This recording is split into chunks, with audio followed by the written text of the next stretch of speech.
কেন হযরত জিবরাইল মা ফাতেমার বিরুদ্ধে নবীজির কাছে বিচার দিয়েছিলেন। একদিন হযরত জিবরাইল আলাইহিস সালাম যখন নবীজি সাল্লাল্লাহু আলাইহি সাল্লামের সাথে সাক্ষাৎ করতে আসেন, তখন মা ফাতেমা রাদিয়াল্লাহু তাআলা আনহু তাকে সাধারণ একজন মানুষ বা নবীজির কোনো আত্মীয় মনে করে জিজ্ঞেস করেছিলেন, চাচা আব্বাজান কোথায়?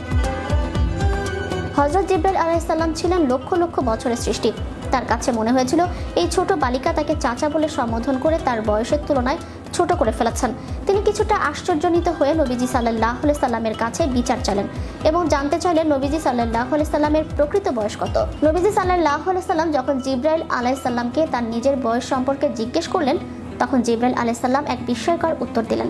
তিনি বললেন, ইয়া রাসূলুল্লাহ, আমার সঠিক বয়স আমি জানি না, তবে সৃষ্টির শুরুতে চতুর্থ আসমানে একটি উজ্জ্বল তারকা উদিত হতে দেখতাম। সেই তারকাটি একবার উদিত হলে টানা ৭০,০০০ বছর জ্বলে থাকতো, আবার নিভে গেলে পরবর্তী ৭০,০০০ বছর আর দেখা যেত না। আমি আমার জীবনে সেই তারকাটি ৭২,০০০ বার উদিত হতে দেখেছি। হিসেব করলে দেখা যায় জিবরাইল আলাইহিস সালামের বর্ণনা অনুযায়ী সেই সময়কাল কয়েকশো কোটি বছরেরও বেশি।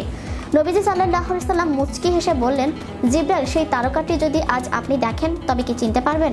জিবরাইল আলাইহিস সালাম বললেন, অবশ্যই চিনতে পারবো। তখন নবীজি সাল্লাল্লাহু আলাইহি সাল্লাম তার কাঁধ থেকে চাদর মোবারক সরিয়ে দিলেন। জিবরাইল আলাইহিস সালাম সেখানে নূরের সেই চমক দেখে হতবাক হয়ে গেলেন। তিনি দেখলেন চতুর্থ আসমানে তিনি যে তারকাটি দেখেছিলেন সেটি আর কেউ নয়, তা ছিল নূরে মুহাম্মাদি সাল্লাল্লাহু আলাইহি সাল্লাম।